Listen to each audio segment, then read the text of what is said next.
let's get started and thank you once again for your patience. Today's topic is how Indian agriculture can benefit from technological advancement and how to make a career in it. We have a very exciting webinar lined up for you, dear students. We have a power-packed presentation which will be given by Professor M.V. Ashok, who is here with us already on the video, as you can see. And after his presentation, we will move on to a live audio question and answer round, wherein we will be taking your questions and our faculty members will be answering all your queries. So at this point, I welcome Professor M.V. Ashok here with us. And sir, over to you. Thank you, Suchi. So, dear students, on behalf of the MIT World Peace University, I have a pleasure in inviting you all, students, faculty members of other institutions, related institutions, parents of students, and others to this exciting webinar, which is going to give you some information about the subject that we have today on how Indian agriculture can benefit from technological advancement and how to make a career out of it. So this is going to be the title and we'll go on. Yes. So this is the wonderful campus that we have in Pune of the MIT World Peace University, which is inviting you students to this beautiful place. Yes. And this university has crafted this particular course on MSc Agribusiness Entrepreneurship because of what some of the doyens of agriculture in India have said. It was Dr. Verghese Kurian, the famous milkman of India, who said India's place in the sun would come up from partnership between wisdom of its rural people and skills of its professionals. And that's what we're planning to do. And we have Dr. M.S. Swaminathan, who said, if agriculture fails, everything else will fail. And you have seen it during this COVID-19 pandemic, how agriculture has been so live. And if this had failed, I'm afraid everything would have failed. Yes, what he said was absolutely true. Yes. And so we have this School of Sustainable Development in the University of MIT World Peace University, which has promoted the School of Agribusiness Management, which has designed this MSc in Agribusiness Entrepreneurship. Yes. We have a wonderful vision of providing leadership in the field of sustainable agriculture based business development with a mission to advance knowledge in agribusiness management and entrepreneurship, address challenges of sustainable and climate resilient agribusiness management, and respond to the global commitment of sustainable development in achieving the goals of poverty reduction, zero hunger, and reduced inequality, and climate resilience, a few of them which are the taken from the goals, from the Sustainable Development Goals. Yes. So what is the background? The background is that India is a land of small farmers, where 85% of the farmers are supposed to be small and marginal, which means that they are having less than 2.5 hectares or 5 acres of land. But the reality is they don't have more than 1 acre. That's the reality. Now, so what do we do? Improving the livelihoods of such farmers is the cornerstone for the government of India, and human resource development is central to the adoption of technology and promotion of sustainable development. Yes. We have seen how agriculture has transformed itself from the 1960s to what it is now. When the first revolution started in Green Revolution started in 1960s, and then the second revolution, which is the technology revolution, which is going on in 2020s. So technology and infrastructure development is the focus, and Indian agriculture is confronted with some major challenges, and the answer lies in the hands of you, agri entrepreneurs, dear students. Now, all these small farmers are facing a lot of challenges because they're operating on a standalone basis. And some of the major challenges have been indicated here, and all of these challenges have been translated into opportunities for entrepreneurs. Yes, like you might see that each one of those challenges, like poor information dissemination, which is one of the major problems, because the government is unable to meet the requirements of the last mile farmer. And this is being done by startups, by entrepreneurs who have farmer advisory service, and the farmer is prepared to pay for it. You have inadequate guidance of irrigation, and you have a solution to such problems, irrigation and fertigation service, for which the farmers are prepared to pay for it. Lack of farm mechanization is a major problem in most of the states where you don't have even the labor. So that is where custom hiring of agriculture machinery has come in very handy, and some of the startups have been doing extremely well in this area. Inadequate storage facilities is another major problem, and some of the startups have been taking village level warehouses on lease and running them scientifically. Costly transportation to markets is another problem, where running transportation service on higher basis, where individual farmers have to pay only the transportation charges which are related to his produce and not the entire thing. So this is how the career opportunities are also being translated from the challenges that are being faced by the farmers, small farmers. Yes? And to meet the requirements of this university has designed an MSc in Agribusiness Entrepreneurship, a 2-year full-time course, which has got 3 trimesters in the first year and 3 trimesters in the second year. So in the 3 trimesters in the first year, in the first trimester, it's fully of foundation courses to allow all the students to come on a single platform. And it covers things like introduction to agribusiness management, agribusiness entrepreneurship, strategic management, financial management, legal and regulatory framework, design thinking, and advertising and branding. Besides that, we have rural financial institutions and banking, financial services, and insurance. Now, besides all this, in the first trimester itself, we have a special course on peace. The MIT World Peace University gives a lot of importance to peace as a subject and wants all its students to go through this.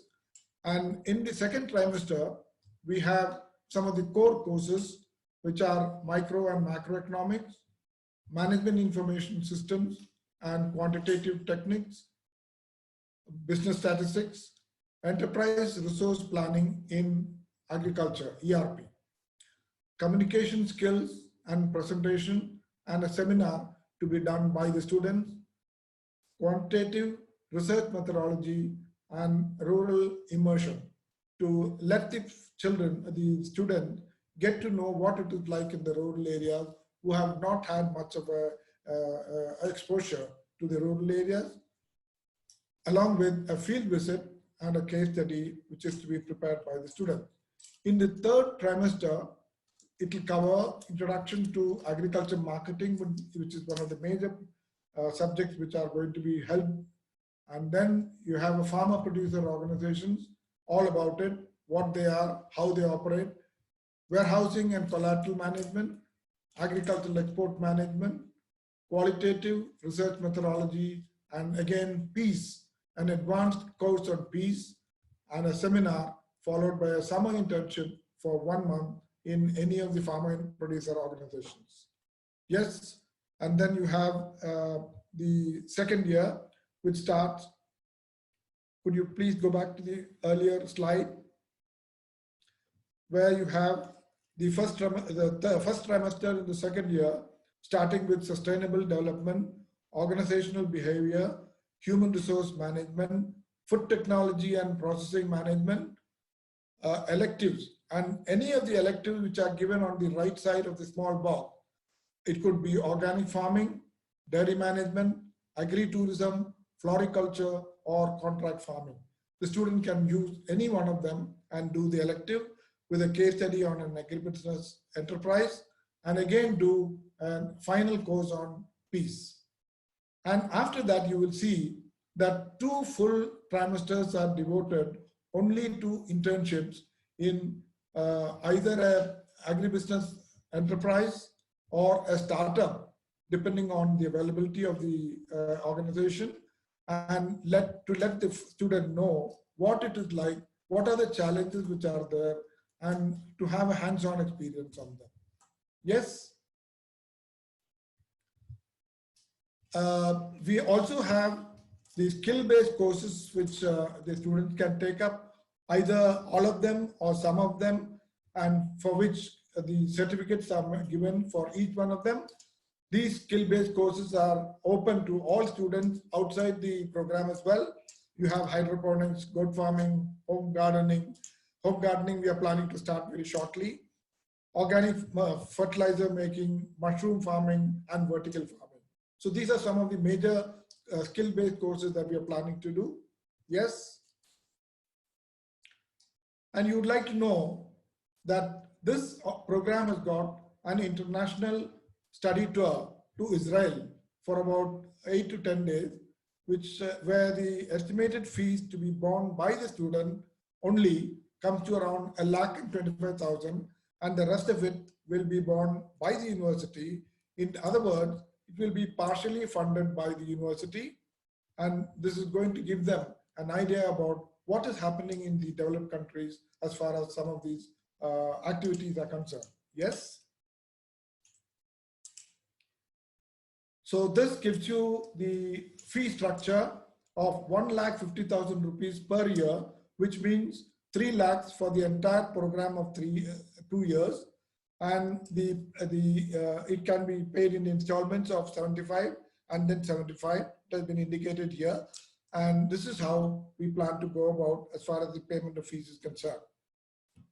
And yes, many of the students must be wondering whether there are any scholarship available. Yes, the university has a scholarship policy, and the policy has been indicated here depending on the marks obtained by the student in graduation. So according to the marks available, the category of fee payable is also indicated over here. Yes. Now, many students must be wondering, what are the career opportunities after I finish the program? Now, basically, this program is trying to focus on agri startups, on entrepreneurship. But apart from that, there are a lot of opportunities available in national agencies, international agencies, corporate bodies, philanthropic organizations, and academia. You have organizations like the Maharashtra State Livelihood Mission that's available in every state. Then you have corporates like ITC and Mahindra. Then you have philanthropic organizations like Tata Trust and Reliance Foundation. And then you have organizations like Big Basket. Then you have academia like MIT World Peace University itself, and the organizations like MANAGE of Indian Council of Agricultural Research and the National Institute of Agricultural Marketing. Yes.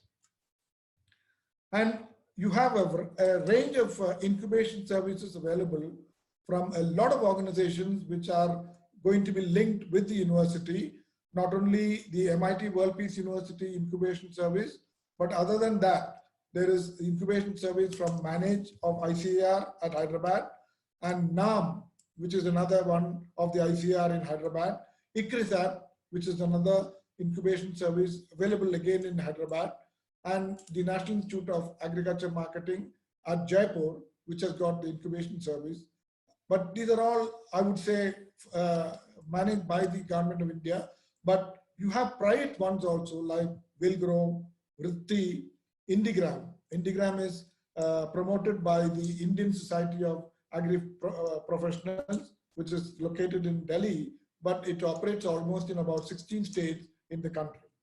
Yes.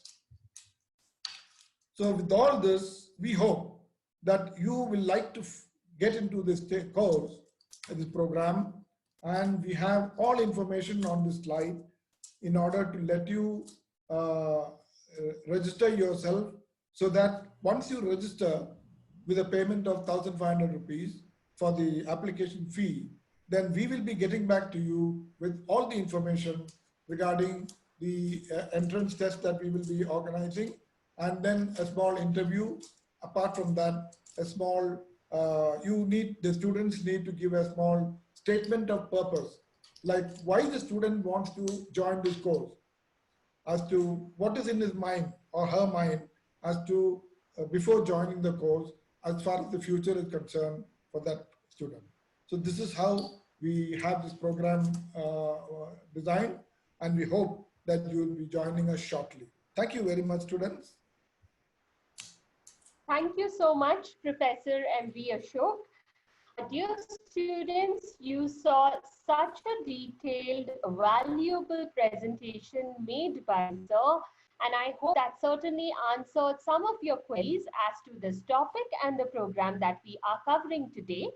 And as we all found out, interestingly, the Agri-Business Entrepreneurship Program is not just limited to those of you who are interested in an entrepreneurship or a venture, but it is very much also a program applicable for students who want to foray into this interesting agri-business industry. So you don't necessarily have to want to become an entrepreneur. You can also join startups and join companies that are in this business. Okay, now you can see on our screen, we have worked on a special Word document for you, and this is a quick amalgamation of the most frequently asked questions by students, and our faculty has very sweetly answered them for all of you. So we will be ensuring that you all can see that on your screen. And before we move on to our next exciting round of live question and answers on audio, dear students, here's another reminder that we are currently accepting applications to this program, which is the MSc in Agribusiness Entrepreneurship. All you need to do is get into admissions.mitwpu.edu.in and send in your admissions applications to us, and we will be happy to let you know of the next steps. Now, students, this is your chance in the live Q&A to find out exactly what the admission process is like, to find out what are the career prospects, what are the job roles, are there placements provided, what are the kinds of internship and placement opportunities. So we are going to dive deep into that right now. As you can see, we have Professor M.V. Ashok with us, joined by Professor Prasad Kulkarni as well. And okay, so we have been receiving a lot of questions, and we are going to get on to those questions. Our first question is coming from Omkar Bhagat, and Omkar is asking us, what about the placement of students after pursuing this degree?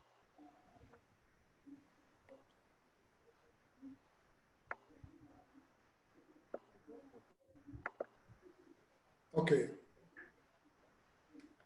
I think I had shown you one particular slide which indicates what are the career prospects for students who do this program.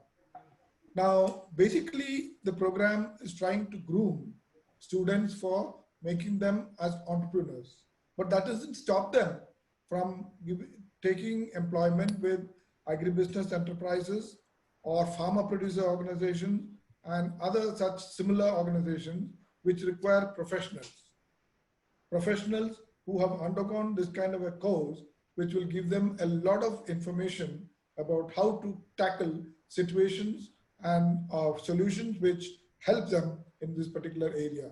So we have a lot of, Nupur, can you please show that particular slide which indicates the career prospects? Sir, I would request ma'am to show the Word document. This is especially for the students who are reading the answers. Okay. If I can just request ma'am to get on to that later. Thank you so much, sir. All right. Our next question is from Viren, and Viren is asking us, is this course more relevant for students who have done their graduation in agriculture only, or is it also relevant for students from other streams? I'm afraid that currently we have the eligibility criteria as the students of agriculture, horticulture, veterinary sciences, agricultural engineering, forestry, and fisheries only, because this has a certain amount of technical requirements, and therefore we have confined it only to these courses as eligibility criteria, not the regular science courses or arts courses. Okay. All right. What is the scope of the agri-business entrepreneurship program and the industry? And sir, kindly share your thoughts. Could you please repeat the question? Absolutely. What is the scope and the career prospects of this program, which is the Agribusiness Entrepreneurship, the MSc in Agribusiness Entrepreneurship program? Okay. So basically, the whole program is trying to groom students to become entrepreneurs, meaning you are supposed to promote a startup on your own with a solution that will help the farmers for certain type of problem that they are facing. It could be anything, information service, it could be irrigation service, or it could be warehousing service, or it could be transportation service, or it could be farm machinery service, as I told you.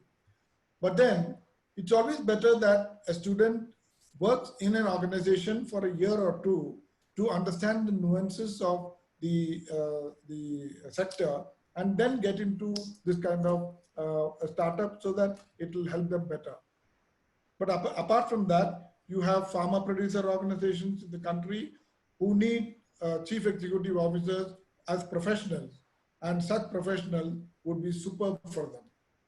Yeah. Okay, great.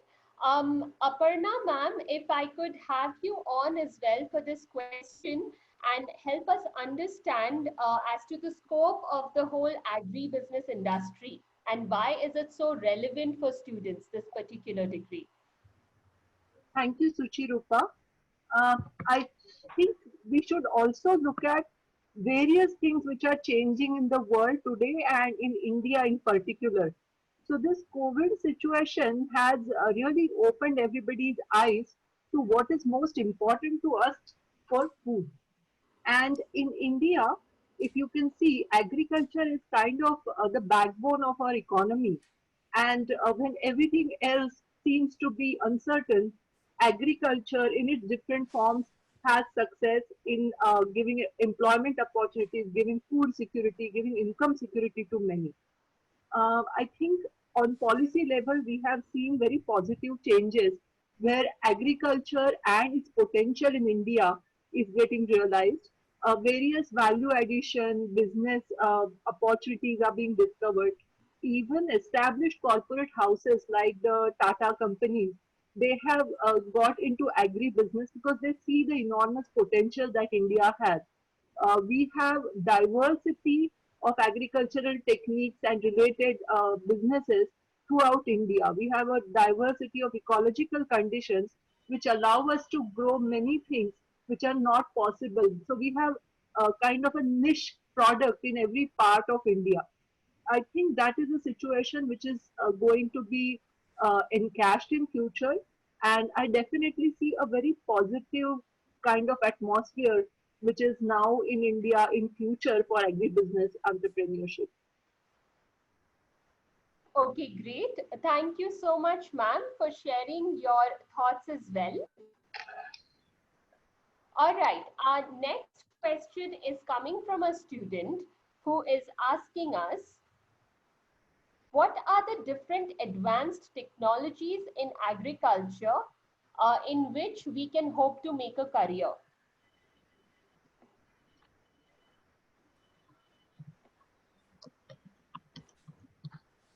Um, can I listen to the question once again? Absolutely, sir. So our next question is from a student who is asking us, what are the different kinds of advanced technologies in agriculture in which we can make a career? Okay.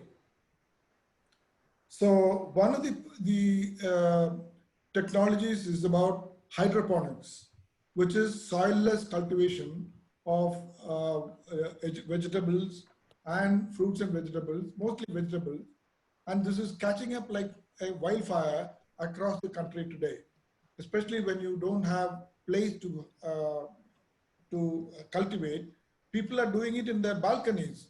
People are doing it in their terraces, and they're doing it with hydroponics, using water and without soil. And this is one of the major technology which is happening.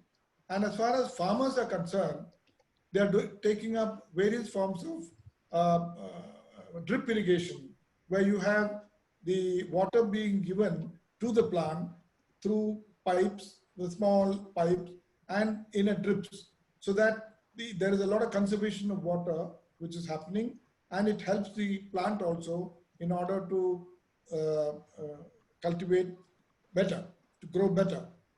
Now, these are one or two of them, but apart from them, the agriculture machinery is something which small farmers never try to take up, because they don't have the type of money to buy the machinery. But now you have solutions where people are able to give them on higher basis, on hourly basis, so that they are able to make use of that machinery for whatever purpose that they need to do it in their farm. Yeah, just examples. Okay, great. Prasad, sir, would you like to add any comments?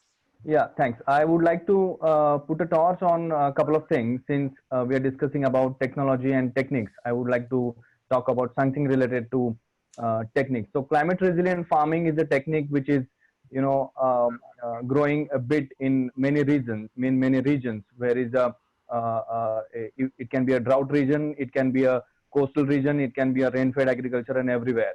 So that is a technique which is again catching up very in a big way, number one. And secondly, since we are discussing about the technology, many applications, the IT related applications, the companies, the startups, simple mobile applications which are coming up, which are connecting farmers uh, directly from farmers to the table, farmers to the consumers. So there is also a great requirement of developing many small such applications, mobile applications, in which these entrepreneurs or startups can play a very important role. And here I would like to add, there are many grants or funding opportunities from MSME, from Department of Science and Technology, from Department of Biotechnology, and of course from NRLM, that is National Rural Livelihood Mission. Number of funding opportunities are there for these budding entrepreneurs to take up their career as not to become a job doing a person who's doing a job, but a person who's providing the job. So instead doing a job, we propose, or we with this program we are developing people to provide many jobs to many people from the rural India. Okay, great. All right. Our next question is from a student who's asking us, what is the eligibility criteria for this program? And are students who have graduated from BSc program eligible to apply? Thank you, Suchi. The fact is, I explained a little earlier, that you need to have a certain amount of technical knowledge in order to do this program well. And therefore, the eligibility criteria has been kept as any graduate in agriculture sciences or horticulture sciences, veterinary sciences, agricultural engineering, or fisheries or forestry. And pure BSc, perhaps at this stage, we may not be able to take up. Yeah. Okay, all right. Our next question is from Shantanu, and Shantanu is asking us, how will it help students? So, how will pursuing this program help students who have graduated from a BSc in agriculture? Okay. Now, any student who has graduated in agriculture is well aware of what the problems are of the farmers, because they have been in touch with them, they have seen the farmers, they have seen what are the problems that they are facing, and therefore it will be easy for them to relate, so in order to ensure that they come up with solutions which will be helpful for the farmers. And these 2 years will help them to groom in such a manner that they are able to choose a type of solution that will help farmers and also up to his comfort level. So this is how it's going to help. Okay. Prasad sir, may I also ask you to add your comments for this question? Yeah, can you just repeat the question one more time? Sure thing. Shantanu is asking us, how will pursuing this program help students after they have graduated in BSc in agriculture? Okay, I think that is a great qualification which we are looking at. Primarily, they know the techniques of agriculture and they are already qualified enough to get admitted for the MSc program here.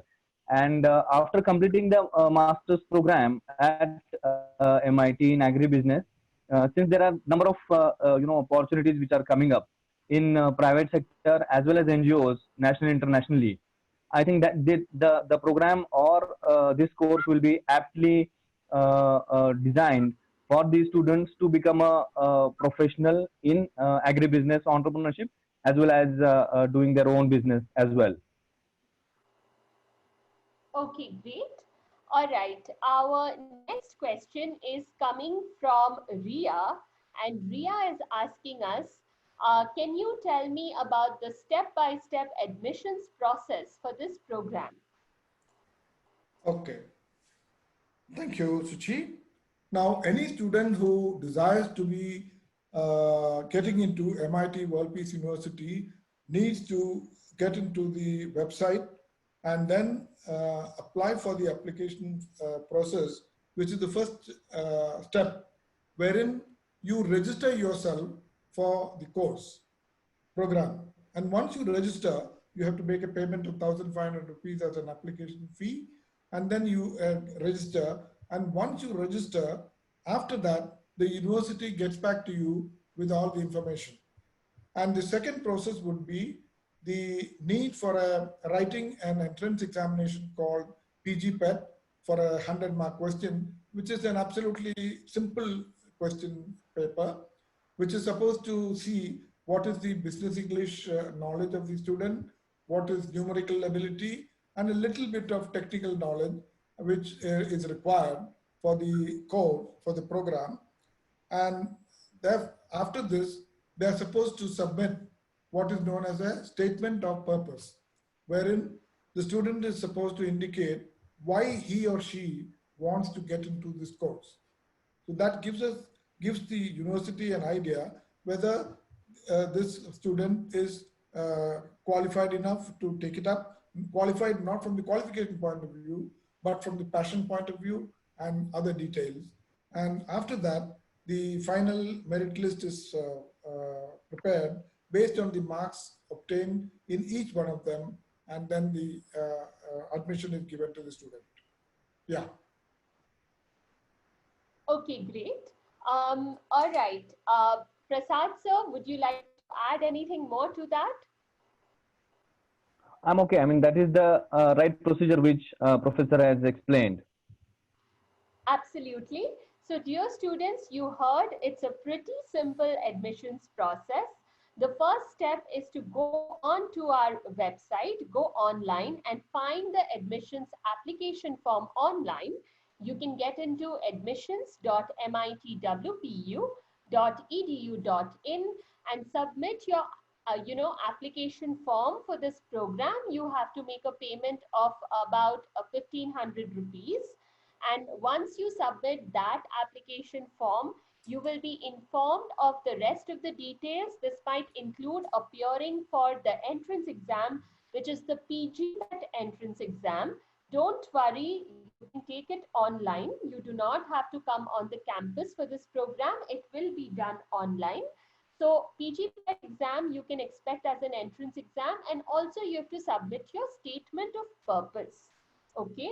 Other than that, there might be a personal interview, but if there is, again, all of this will happen online, and we will definitely let you know of the next steps as and when we, as and when we are there.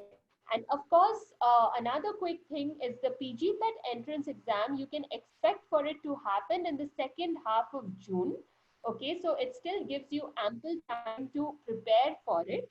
And Ashok, so at this point, if I can have you quickly give us an idea of what to expect in the PGPET exam and how can students prepare for it?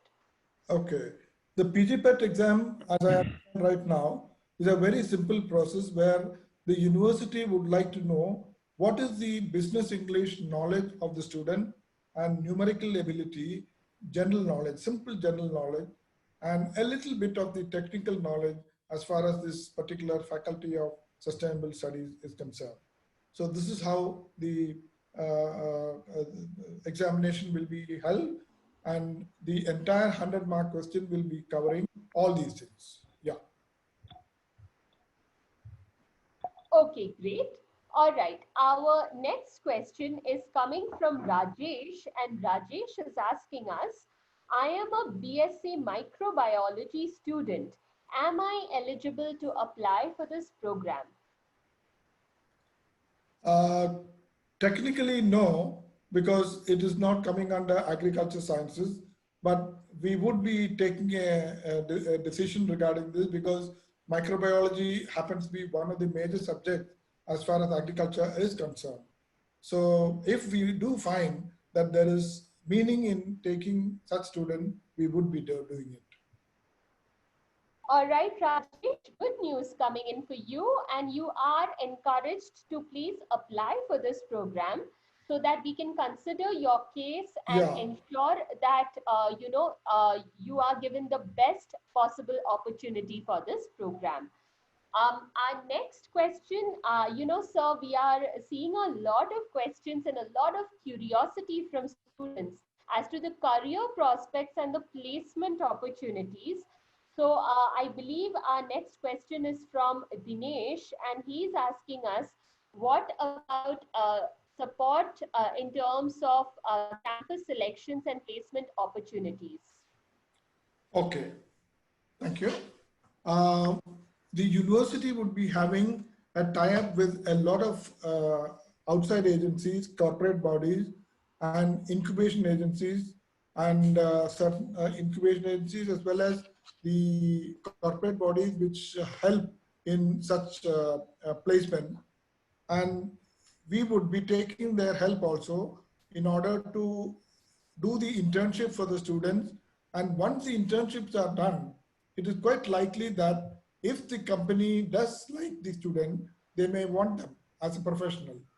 But apart from that, the incubating agencies would help students in trying to develop an idea of a startup so that the entrepreneurial quality of the student can be made good, and all support in terms of technical as well as financial and funding agencies are given by the incubating agencies. We have one within the university, and we are in contact with several other incubating agencies who would also be helpful to them. Yeah. Okay, great. Prasad sir, would you like to add a little more to that? Yeah, essentially. Yeah.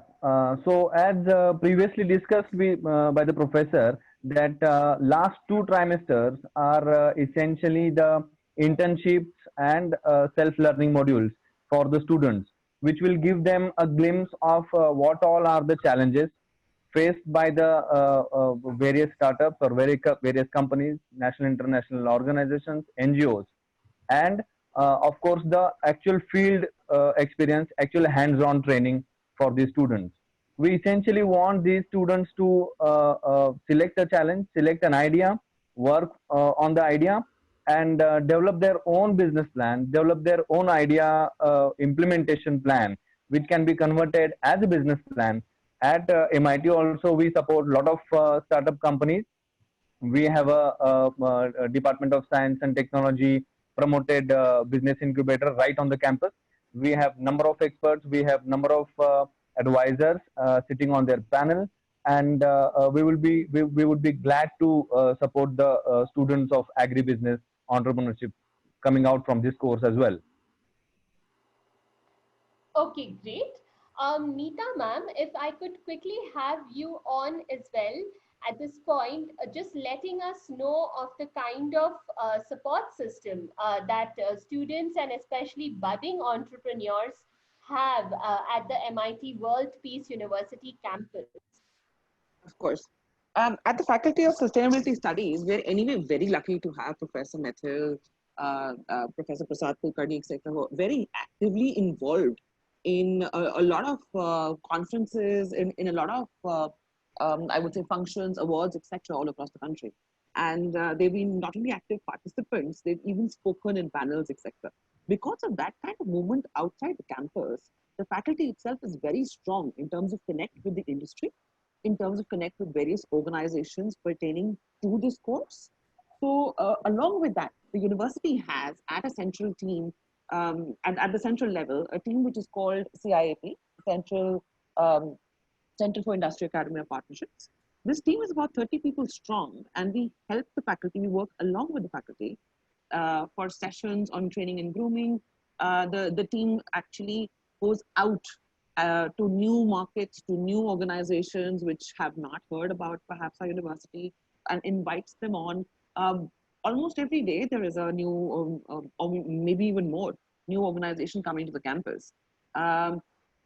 Because of that association that the faculty and the central team is working together, and looking at the fact that we are 4 decades old as a university, we have a multitude of organizations who've actually formally signed up MOUs as well with us. You have organizations who have invested in Center of Excellences at the university, and many conversations going on at all times. You have IBM, you have Tata Technologies invested a lot in a computer lab and in an advanced manufacturing lab.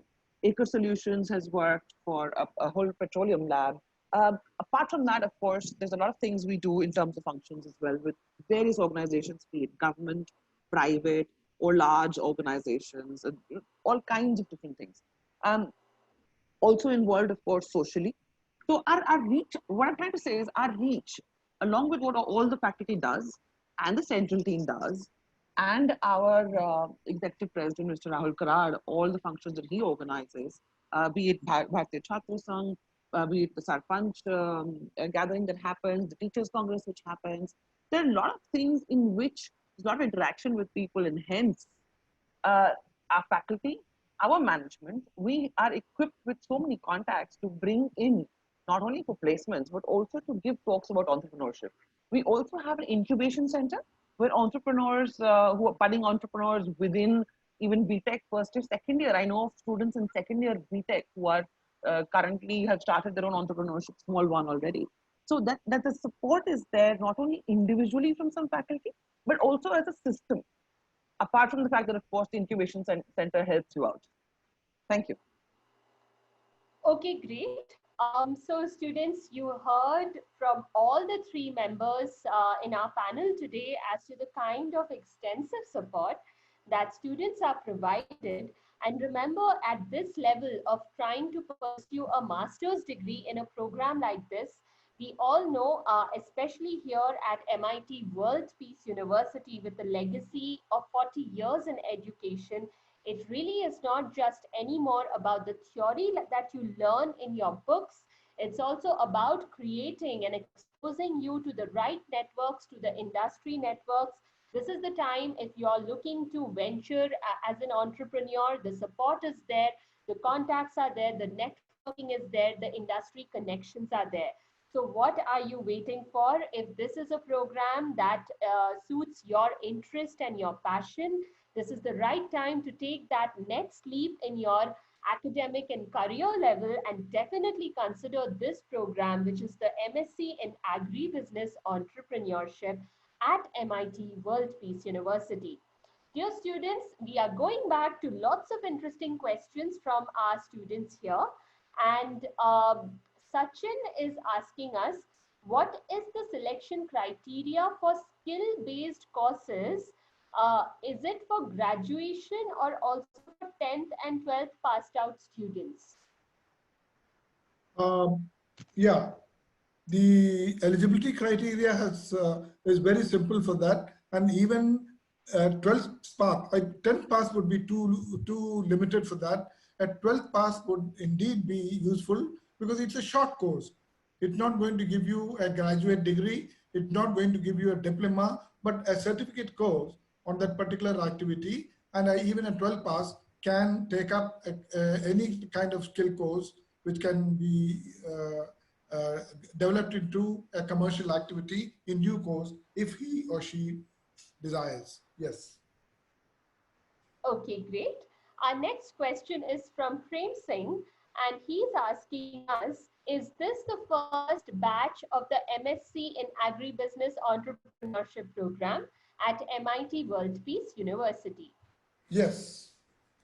Okay, and Yeah, please. yes, sir, please.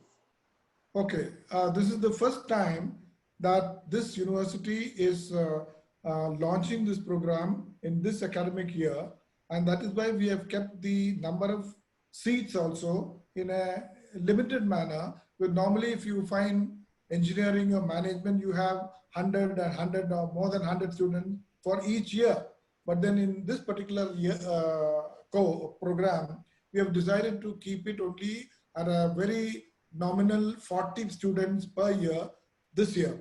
Maybe we may increase it next year depending on the requirement. Okay, great. Students, you heard limited seats for this program, just about 40 students for this year. Okay, our next question is coming from a student who's asking us, is there an entrance exam for selection to this program? This question is from Shantanu. Okay, thank you. Shantanu, I should explain to you. I have explained it once earlier, but then I don't mind doing it again. The university conducts an entrance examination called PG PET, Postgraduate PET Entrance Examination, which is going to be a very simple affair of 100 marks to test the English, business English knowledge, numerical ability, a little bit of general knowledge, and a little bit of the technical knowledge necessary for this particular program under the Sustainable Studies faculty, which would be sometime in the second week of June.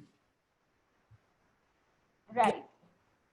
All right. So you got your answer, Shantanu. Absolutely, there is an entrance exam. It's called PG PET. Tentative dates would be in the second half of June. This is like a basic aptitude exam which will be conducted. And I think Sir has covered the rest of it very nicely. All right. Our next question is coming from Parimal. And Parimal is asking us, what are the various scholarships available if a student decides to pursue this program and if they have done their graduation in BSc Agriculture? Is the student asking about the scholarships? That's right, sir. Okay. So the university has introduced a new scholarship scheme under the Dr. Vishwanath Karat Scholarship Scheme, wherein four levels of the scholarship, waiver of scholarship, waiver of fee has been indicated based on the marks which the student has got in the graduation. So that has been indicated, and accordingly, the fee payable by the student to the university will also be decided.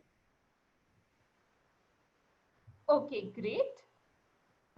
All right, our next question is a very interesting question. It's coming from Kamika, and Kamika is asking us, what are the pros of doing this course and will it benefit my venture?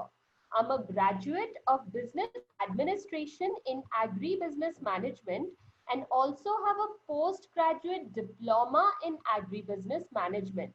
Right now, I'm working on starting a venture which includes black pepper farming by column method. So a whole lot of background there that Kamika has shared about herself, but really her question is, what are the pros of doing this course and will it benefit her venture?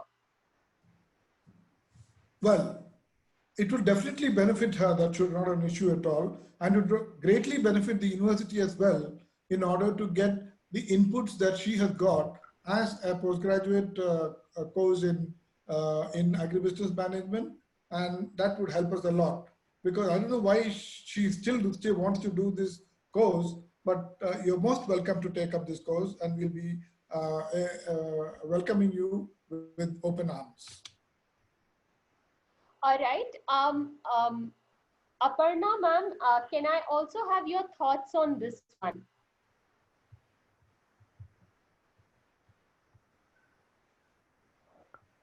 Can I add on this, Suchirupa? Absolutely, sir. Yeah. So the student is 100% welcome for this particular course.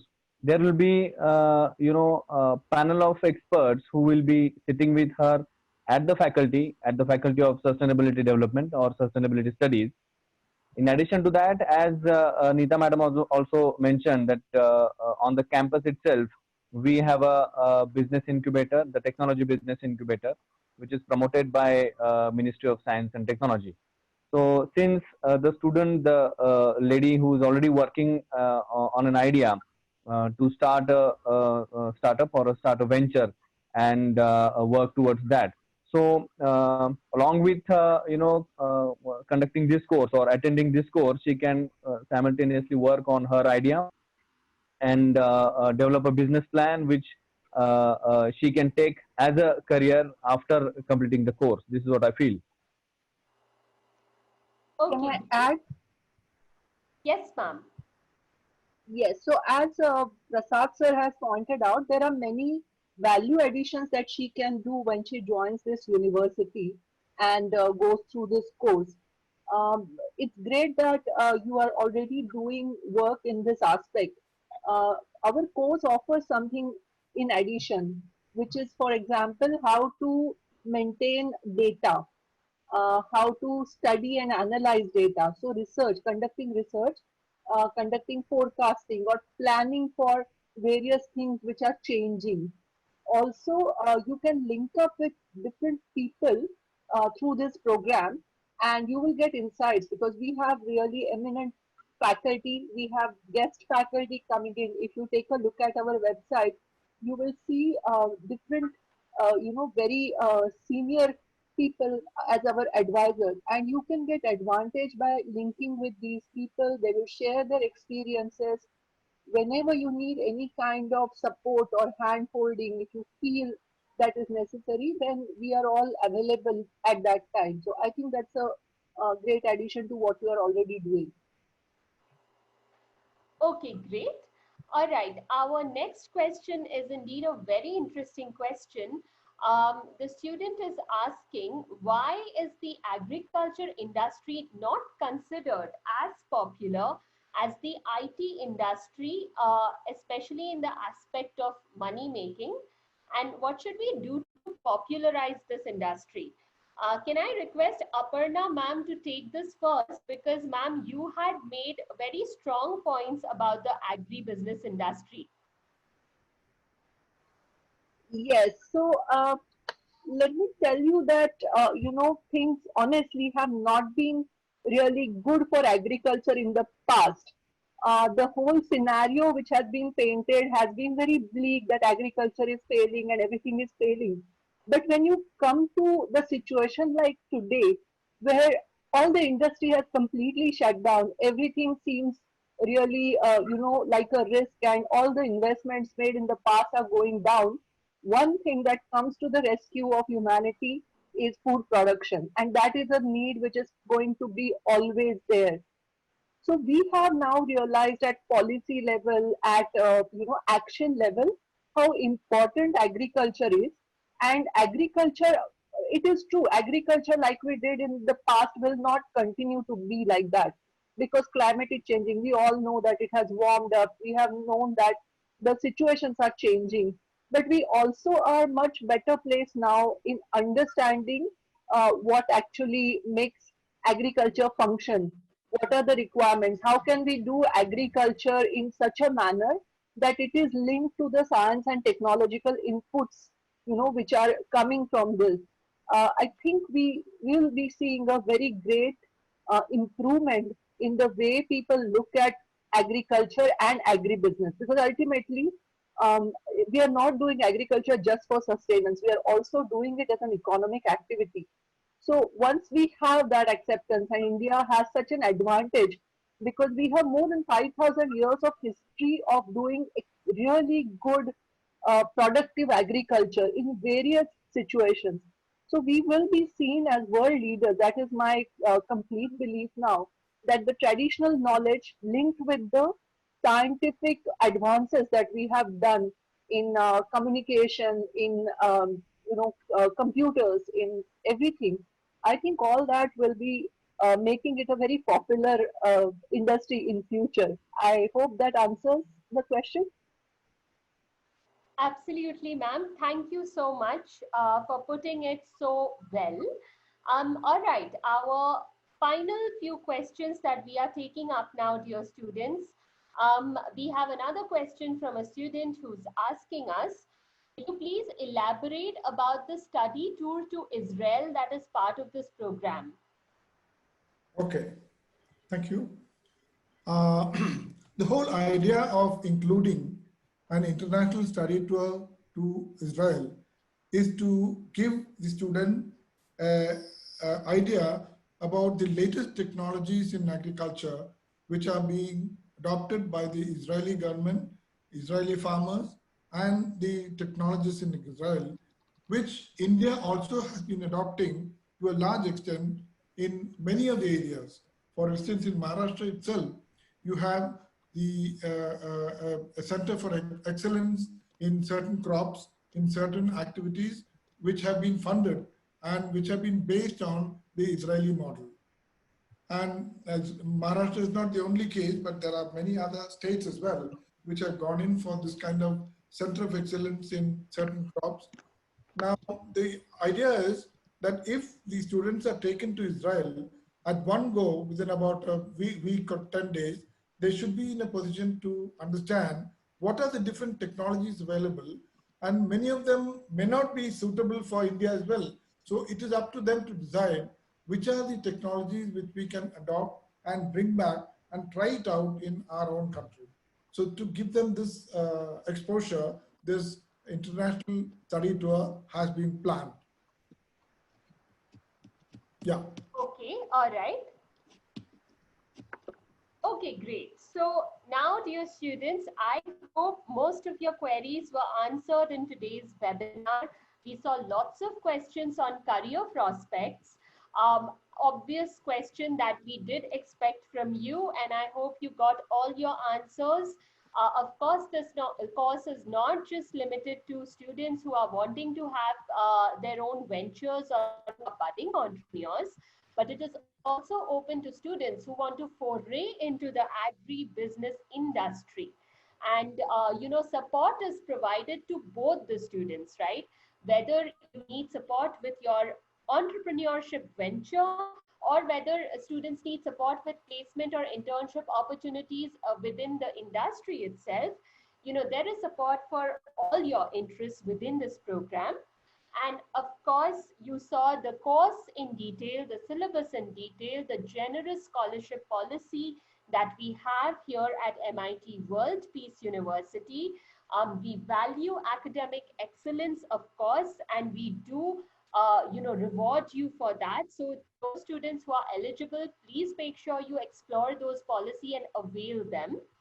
And we have come to the end of our webinar today.